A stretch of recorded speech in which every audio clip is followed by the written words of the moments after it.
Hello everyone, welcome to exam दोस्त platform.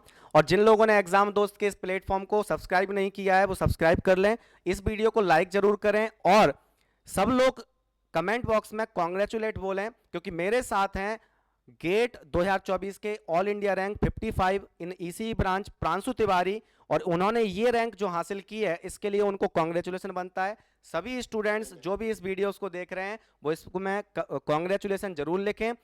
I welcome Pranshu Tiwari on this platform. Yes, thank you sir. Thank you for तो प्रांशु तिवारी, इस session का मेरा objective है कि आपने जो रैंक हासिल की है उसके थ्रू आपके जो भी एक्सपीरियंसेस रहे हैं उन एक्सपीरियंस से एक गेट एस्पिरेंट को एक इन्फॉर्मेशन मिल सके, एक नॉलेज मिल सके, सो दैट वो आने वाली अपनी प्रिपरेशन में उन मिस्टेक्स को ना दोहराएं और वो अपनी गेट की जर्नी को ब्यूटीफुल बना सकें और फाइनली एक अच्छी रैंक हासिल कर सकें। तो मेरा पहला क्वेश्चन है प्रांशु जी आपसे कि आपका स्कूलिंग और आप अपने कॉलेज के बारे में बताइए, कहाँ से स्कूल किया, कहाँ से कॉलेज किया।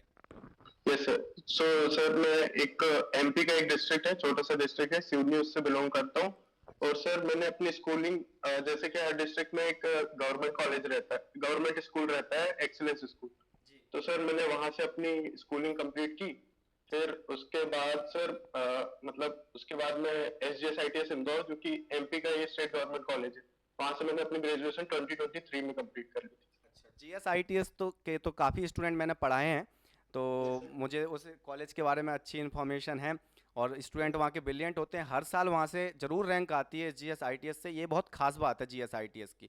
और यहाँ मैं रिकॉल करना चाहूँगा, शायद GSITS का मेरे स्टूडेंट था भरत रहेजा, उनकी भी yes sir. All India rank काफ़ी अच्छी आई थी, और शायद आई थिंक सिक्स रैंक लेकर आए थे लास्ट ईयर। ओके, तो yes sir. Pranshu, this is all about your school कि आपने गवर्नमेंट एक्सीलेंस स्कूल से सिवनी से आपने स्कूलिंग की है। तो डियर यस स्टूडेंट, जो भी आप देख रहे हैं, आप देख पा रहे होंगे कि ये बच्चा भी, ये स्टूडेंट भी एक गवर्नमेंट स्कूल से बिलोंग करता है। और एक कॉलेज की बात करें तो कॉलेज ना तो इसका आईआईटी है बीटेक का, ना ही एनआईटी है, एक स्टेट गवर्नमेंट कॉलेज से हार्ड वर्क करके ये 55 रैंक लेकर आए हैं, ऑल इंडिया 55 रैंक लेकर आए हैं गेट 2024 में। तो प्रांशु, मेरा तुमसे एक और क्वेश्चन है जो बच्चों के लिए हेल्पफुल होने वाला है कि गेट प्रिपरेशन के लिए आपको गेट के बारे में कब पता चला और कब से आपने प्रिपरेशन करना स्टार्ट किया। Yes sir. सर गेट के बारे में तो फर्स्ट ईयर से नॉलेज था, मतलब एक भैया ने बता दिया था कि यार गेट के थ्रू भी हम आईआईटी में जा सकते। ठीक। तो सर आइडिया तो था, बट जब मैं कॉलेज में एंटर हुआ तो मैंने देखा वहां पे मोस्टली सारे जो मेरे कलीग्स थे वो सब प्लेसमेंट वगैरह की तैयारी कर रहे थे। जी। तो सर शुरुआत में मैं भी थोड़ा डिस्ट्रैक्ट, मतलब थोड़ा मैं भी प्लेसमेंट की तरफ जाने लगा। लेकिन सर फिर एक दिमाग में एक चीज थी कि नहीं यार, 4 साल इलेक्ट्रॉनिक्स पढ़ रहे हैं तो इलेक्ट्रॉनिक्स में ही बनाना है, और एक बार आईआईटी तो जानी है। तो इसलिए सर मैं गेट के मतलब गेट की प्रिपरेशन स्टार्ट कर दिया था। अच्छा, तो गेट की प्रिपरेशन आपने कब कब से स्टार्ट किया था। सर सेकेंड ईयर का जो सेकेंड वाला सेमेस्टर रहता है उसमें थोड़ा आइडिया, मतलब देखना चालू कर दिया था, टॉपर्स वगैरह का इंटरव्यू वगैरह देखता था। ठीक है। तो बट सर उतने सीरियसली स्टार्ट नहीं किया था। तो मैंने थर्ड ईयर के लास्ट में स्टार्ट किया था सर। अच्छा, तो ये जो आपकी अभी 55 रैंक आई है गेट 2024 में, ये आपका कौन सा अटेम्प्ट था, ये फाइनल ईयर के साथ था कि पास आउट होने के बाद आपने ड्रॉप लिया, इसके बारे में थोड़ा प्रकाश डालिए। Yes sir. सो सर जैसे कि आपने भरत राय जो बताया था वो मेरा क्लासमेट था। अच्छा। मैं भी 23 पास आउट हूँ, उसी के साथ था मैं। सो सर मैं लास्ट ईयर दिया था, उतनी प्रिपरेशन नहीं थी, तो सर मेरे जस्ट क्वालिफाई हुआ था, 6300 रैंक थी अप्रोक्स। तो सर ये मेरा सेकंड अटेम्प्ट है और फर्स्ट सीरियस अटेम्प्ट है। अच्छा अच्छा, ये सेकंड अटेम्प्ट और फर्स्ट सीरियस अटेम्प्ट था, और आपने मतलब एक ड्रॉप लिया है। और कहीं ना कहीं मतलब आपका क्लासमेट भरत रहेगा का कुछ ना कुछ रोल रहा होगा, क्योंकि उसकी ऑल इंडिया रैंक 6 थी। तो यस सर। डेफिनेटली एक क्लासमेट से हमें इंस्पिरेशन मिलता है। तो यस सर। आप जब डिमोटिवेट कभी होते थे, फॉर एग्जांपल सारे स्टूडेंट जितने भी होते हैं वो कभी ना कभी प्रिपरेशन के ड्यूरिंग डिमोटिवेट जरूर होते थे, तो उस डिमोटिवेशन को कैसे आपने दूर किया, कैसे आपने कंसिस्टेंसी मेंटेन करके रखी अपनी प्रिपरेशन में, इसके बारे में बताइए थोड़ा। सो सर डिमोटिवेशन आता था, बट मेरे पास रास्ता भी नहीं था। मतलब मेरे पास गेट ही एक रास्ता था। तो इतना है कि यार डिमोटिवेट हो गए, लेकिन फिर से मोटिवेट होके तैयारी करना है। और सर फिर मैंने एक सर्टेन अमाउंट ऑफ जब मेहनत कर ली थी, तो सर वो चीज मेरे को मोटिवेट करती थी कि यार मैं इतनी मेहनत कर दिया हूँ, अब छोड़ूंगा तो फिर वो बात नहीं रह जाएगी। तो फिर मैं डिमोटिवेट होकर जैसे पढ़ना छोड़ देता था, तो फिर एक फीलिंग ऑफ लूजिंग समथिंग आता था सर, कि मेरी मेहनत चली जाएगी। तो वो चीज़ मेरे को मोटिवेट करती थी और फिर से पढ़ने लग जाता था। मतलब फीलिंग आती थी कि मैं कुछ लूज़ कर जाऊंगा, तो ये तो बहुत ग्रेट बात है। मोस्टली स्टूडेंट्स को मैं यही सजेस्ट करना चाहूँगा, कई बार प्रिपरेशन के ड्यूरिंग आपको ऐसा लगता है कि मुझसे नहीं हो पा रहा, तो एक बार जरूर सोचें कि अगर हमने आज मेहनत नहीं की और गेट का जब रिजल्ट आएगा तो हमें और ज़्यादा दुख होने वाला है। तो अभी से तैयारी करते रहें, कंसिस्टेंसी मेंटेन करके रखें, तो एक दिन आप भी ऐसे ही टॉपर स्टॉक में इंटरव्यू दे रहे होंगे, बैठे होंगे आप में अपने फेवरेट टीचर के साथ, और इंटरव्यू में आप बाकी स्टूडेंट्स को भी गाइड कर रहे होंगे। ओके। तो प्रांशु, मेरा आपसे नेक्स्ट क्वेश्चन ये है कि जैसे आपने प्रिपरेशन किया, तो प्रिपरेशन के ड्यूरिंग डेफिनेटली कहीं ना कहीं आपको लगा होगा कि ये मैंने मिस्टेक कर दी, इस मिस्टेक को अगर मैं नहीं करता तो शायद मेरे और अच्छी रैंक आती, या फिर क्या क्या मिस्टेक्स थी जिनको आपने अवॉइड किया जिसकी वजह से आपको इतनी अच्छी रैंक मिली। मतलब मैं ये जानना चाहता हूँ फाइनली कि मिस्टेक्स कौन कौन सी हैं जो स्टूडेंट को अवॉइड करनी चाहिए, क्या प्रिपरेशन स्ट्रेटजी होनी चाहिए, क्या ऐसी अप्रोच होनी चाहिए जिसकी वजह से एक अच्छी रैंक आ सकती है। Yes sir. सो सर मैं लास्ट ईयर जो मिस्टेक किया था सर, मैं सिलेबस कंप्लीशन के पीछे भागा। मतलब मैं सुबह से उठाता था, लेक्चर बिंज वॉच करता था, मतलब ना रिवीजन ना कोई प्रैक्टिस ना बीवाईक्यू, सिर्फ मैं लेक्चर देखता था सर। और मेरे को ऐसा लगता था कि सिलेबस कंप्लीशन सबसे मोस्ट इम्पोर्टेंट पार्ट है, बट सर इस बार मैंने सर मतलब प्रैक्टिस किया, ये सब किया। और सर एक और चीज कहूंगा कि कॉन्सेप्चुअल अंडरस्टैंडिंग अंडरस्टैंडिंग डेवलप करो, कि जैसे जब कभी थोड़ा टफ पेपर आ जाता है, जैसे सर इस बार था काफी ट्रिकी पेपर था, तो उसमें ऐसा है कि सर कॉन्सेप्ट काम आते हैं, ना कि मतलब कि तुमने बहुत ज्यादा कर लिया और सब चीजें रट्टा मार ली, तो वो चीजें काम नहीं आती सर, कॉन्सेप्ट काम आते हैं। तो उसके लिए अच्छे टीचर्स फॉलो करो, ये सजेस्ट। मतलब फाइनली यही है कि आपको ऐसा नहीं है कि आपने बहुत सारे क्वेश्चन लगा लिए तो आप ये आंसर नहीं कर सकते कि आपकी बहुत अच्छी रैंक आएगी। कॉन्सेप्ट के साथ सफिशिएंट नंबर ऑफ क्वेश्चंस आप अगर सॉल्व करेंगे तभी आप एक अच्छी और बेहतर रैंक मतलब हासिल कर पाएंगे। Yes. Okay. Yes sir. So मेरा आपसे नेक्स्ट क्वेश्चन ये है जो एस्पिरेंट के लिए बहुत ज़्यादा मतलब मायने रखता है वो क्वेश्चन, और काफ़ी बार स्टूडेंट इस ऑनलाइन के दौर में और इतना सारा कंटेंट अवेलेबल होता है, इतने सारे टीचर्स भी अवेलेबल हैं, वो कन्फ्यूजन में रहता है कि किससे पढ़ें क्या करें। सो मेरा क्वेश्चन ये है कि आप अगर आपने ये प्रिपरेशन स्ट्रेटेजी की तो आपने किस किस टीचर को फॉलो किया। सेकंड, इसमें क्वेश्चन ऐड करना चाहूँगा कि आपको कौन कौन से सब्जेक्ट से फियर लगता था, और जिन सब्जेक्ट से आपको फियर लगता था उनको उन उस फियर को आपने कैसे रेक्टिफाई किया। वो फियर आपको कॉलेज के ड्यूरिंग लग सकता है सब्जेक्ट से, प्रिपरेशन के ड्यूरिंग लग सकता है गेट की, तो वो कौन कौन से सब्जेक्ट्स थे और आपने उनको कैसे प्रिपेयर किया, कौन कौन से टीचर्स को आपने फॉलो किया। Yes sir. सो सर मतलब कॉलेज में तो मेरा लॉकडाउन के टाइम पे चल रहा था मोस्टली, तो सारे सब्जेक्ट स्मूथली आ रहे थे और मैं ज्यादा सीरियस भी नहीं था, तो आइडिया नहीं था।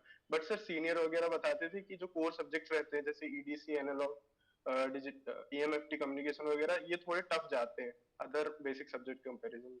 तो सर मैंने सबसे पहले ईडीसी स्टार्ट किया था। तो मैं जब आपके साथ स्टार्ट किया तो मैं देख रहा हूँ कि ईडीसी, मैं सोच रहा हूँ सर अब टफ आएगा, अब टफ आएगा, अब टफ आएगा, ऐसे करके पूरा सब्जेक्ट खत्म हो गया और टफ वाला कुछ दिखा ही नहीं। तो सर मतलब ऐसा लगा कि ईडीसी उतना टफ नहीं, बट सर जब एनालॉग वगैरह स्टार्ट किया तो थोड़ी सी प्रॉब्लम हो रही थी, मतलब कॉन्फिडेंस 100% नहीं आ पा रहा था। लेकिन सर जब एक बार जब कॉन्सेप्ट लिंक होने चालू हुए कि नेटवर्क वगैरह थोड़ा क्लियर होते गया कि एनालॉग में कैसे अप्लाई करना है, तो फिर सर वो इजी होता गया। आपकी अप्रोच ऐसी थी सर, शुरुआत में आपने बहुत टफ टफ मतलब चीजें, जैसे वो बीजेटी वगैरह में जो एज पैरामीटर रहते हैं, बट सर जब वो धीरे धीरे जब कंप्लीट हुआ तब पता चला कि इससे बहुत चीजें सिंप्लीफाई हो गई है हमारी एट द एंड। तो सर उससे कॉन्फिडेंस बहुत आ गया था। And what about other subject जिसमें आपको कभी डिफिकल्टी आई हो, this is EDC analog other than this. Yes sir. So sir मैंने डिजिटल पहले कॉलेज के साथ किया था, तो उसमें ऐसा था, और मैंने एक दूसरे फैकल्टी उनको भी फॉलो किया था। तो सर उनकी अप्रोच ऐसी थी कि थोड़ा मतलब अप्रोच बताते थे कि यार ऐसे ऐसे फॉलो करो, ये लॉजिक डेवलपमेंट नहीं। लेकिन सर जब मैं शंकर सर, मतलब मेरे जो क्लासमेट था भरत और इन लोगों से पूछा, तो उन्होंने शंकर सर से सजेस्ट किया। तो जब मैंने उनको देखा तो सर ऐसा लगा कि वो लॉजिक डेवलपमेंट हो रहा है, मतलब डिजिटल में तो यार याद करने जैसी कोई चीज नहीं है, मतलब वो तो लॉजिक है। तो सर जब शंकर सर से पढ़ा तो बहुत कॉन्फिडेंस आ गया। अभी जैसे सर मैं एक महीने से अभी कुछ पढ़ा नहीं हूँ, लेकिन सर मेरे को अभी कॉन्फिडेंस है तो डिजिटल में, कि डिजिटल का अभी भी कोई क्वेश्चन ला दो तो मैं कर दूंगा इसमें तो। No doubt, Bhima Shankar sir is one of the best faculty of digital electronics in India. He teaches network analysis and digital both. But मैं भी यही देखता हूँ कि ज़्यादातर बच्चा जो तारीफ करता है वो डिजिटल की करता है। उसका रीज़न यही है कि नेटवर्क क्या है कि उतना डिफिकल्ट पड़ता नहीं है, क्योंकि वो बार बार रिपीट हो रहा होता है। एनी हाउ एनालॉग सर्किट में नेटवर्क खुद सब्जेक्ट इटसेल्फ में बार बार रिपीट होने की वजह से वो सिंपल लगता है बच्चे को। बट डिजिटल कहीं पर बार बार रिपीट नहीं हो रहा होता है, तो ओबियसली बच्चा फंसता है डिजिटल में, और वहाँ पर मेन रोल प्ले कर देते हैं भीमा शंकर सर, और उसको डिजिटल बहुत ज़्यादा आसान लगने लगता है। तो ये तो डिजिटल और नेटवर्क की बात थी, ईडीसी एनालॉग की थी। ईएफटी कम्युनिकेशन के बारे में आप क्या बोलेंगे, क्योंकि वो भी एक रैंक डिसाइडिंग फैक्टर होता है, तो वो आपने कैसे प्रिपेयर किया था? सर ईएमएफटी तो ठीक है, मतलब ठीक ठाक हो जा रहा था। कम्युनिकेशन में मेरे को लास्ट तक बहुत प्रॉब्लम हुई थी। तो सर इसके लिए जैसे बहुत सारे प्रैक्टिस सेशन वगैरह लगते हैं, तो सर एक टीचर है साकेत वर्मा, उनका सर प्रैक्टिस सेशन वाले बहुत सारे वीडियो डले हैं, मतलब कुछ अदर कोई प्लेटफॉर्म में है, तो सर उनके मैं फॉलो करता था लगातार। उनको तो मेरा नाम भी याद होगा कि अच्छा मैं उनके लाइव सेशन अटेंड करता था लगातार, अच्छा अच्छा। क्वेश्चन प्रैक्टिस वाले। अच्छा, तो Saket Verma sir is also a very finest faculty of EFT and communication. तो आपने कम्युनिकेशन के लिए साकेत वर्मा सर को फॉलो किया, तो ये तो बहुत अच्छी बात है। चलो, वो भी एक अच्छे टीचर हैं, तो डेफिनेटली वो बहुत अच्छे कॉन्सेप्ट बिल्डअप करते हैं कम्युनिकेशन ई एफ टी में, और आपने फिर कम्युनिकेशन का उनसे प्रैक्टिस किया, तो फिर डेफिनेटली आपका स्ट्रांग हो गया होगा। मेरा लास्ट मोस्ट क्वेश्चन आपसे ये है कि टेस्ट सीरीज का क्या रोल रहता है आपकी प्रिपरेशन में और रैंक लाने में?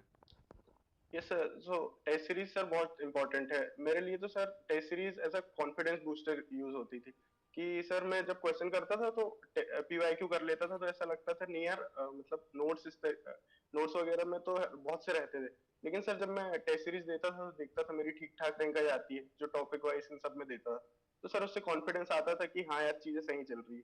दूसरी बात सर, एक्यूरेसी और स्पीड। कुछ मिस्टेक्स ऐसी रहती है सर जिनको बार बार रिपीट करते हैं, हमको पता रहती है कि रिपीट नहीं करना, फिर भी हम बार बार रिपीट करते हैं उनको, तो वो टेस्ट सीरीज वगैरह से रेक्टिफाई हो जाती टेस्ट सीरीज आपको टेस्ट करती है और फिर आपको एक परफेक्ट मतलब प्लेयर बनाती है फाइनल एग्जाम के लिए, और आप फाइनल एग्जाम में उस मिस्टेक को रिपीट ना करें। इससे बेटर है कि आप टेस्ट सीरीज में उनको रिपीट कर लें। तो टेस्ट सीरीज बहुत मेजर रोल प्ले करती है। ये मोस्टली सारे स्टूडेंट्स जो भी रैंक लेकर आते हैं, वो हमेशा ही सजेस्ट करते हैं कि टेस्ट सीरीज ज़्यादा से ज़्यादा देनी चाहिए। So this is all about the Pranshu Tiwari, और उनके थ्रू हमने बहुत सारे पॉइंट्स जानने की कोशिश की जो स्टूडेंट्स के लिए हेल्पफुल होने वाले हैं। और ये जो इनसाइड आपने नॉलेज दी, स्टूडेंट्स को नॉलेज शेयर किया, इसके लिए मैं बहुत बहुत थैंक यू बोलता हूँ आपको प्रांशु तिवारी, कि आपने काफ़ी स्टूडेंट्स का अब भला किया है, और ये डेफिनेटली आपका एक मतलब एक अच्छा कर्म है, जिससे आपने मतलब बाकी स्टूडेंट्स की लाइफ को आसान करने की कोशिश की है। तो मैं आपको बहुत बहुत धन्यवाद देना चाहूँगा, और बाकी सारे स्टूडेंट जो इस वीडियो को देख रहे हैं उनको भी बहुत बहुत धन्यवाद। और आप सब लोग इस वीडियो को मैक्सिमम शेयर करें, क्योंकि इस वीडियो के थ्रू आपको सारी स्ट्रेटेजी मिल गई, सारे सब्जेक्ट के बारे में इंफॉर्मेशन मिल गई, टेस्ट सीरीज का इंपॉर्टेंट रोल क्या होता है वो पता चल गया, और आपको ये भी जानने को मिल गया कि एक छोटे स्कूल से भी पढ़ा हो और एक स्टेट गवर्नमेंट कॉलेज से भी पढ़ा हुआ स्टूडेंट एक अच्छी रैंक लेकर आ सकता है, और प्रांशु तिवारी ने वो प्रूव कर दिया ऑल इंडिया रैंक 55 लेकर। ठीक है, तो सबके सब जिन्होंने इस चैनल को सब्सक्राइब नहीं किया है, उस चैनल को सब्सक्राइब कर दें, इस वीडियो को लाइक जरूर करें और मैक्सिमम शेयर करें, और हमारे साथ ट्यून बने रहें। ऐसे ही काफ़ी वीडियोस मैं लेकर आने वाला हूं, जिसके थ्रू आपको बहुत सारी हेल्प मिलने वाली है, मोटिवेशन मिलने वाली है। अब आपको एक ही चैनल एग्जाम दोस्त के थ्रू सारी की सारी समस्याओं का समाधान मिलने वाला है, वन स्टॉप सॉल्यूशन मिलने वाला है। Thank you very much all of the students, and thank you Pranshu Tiwari. है। Thank you. Okay, thank you.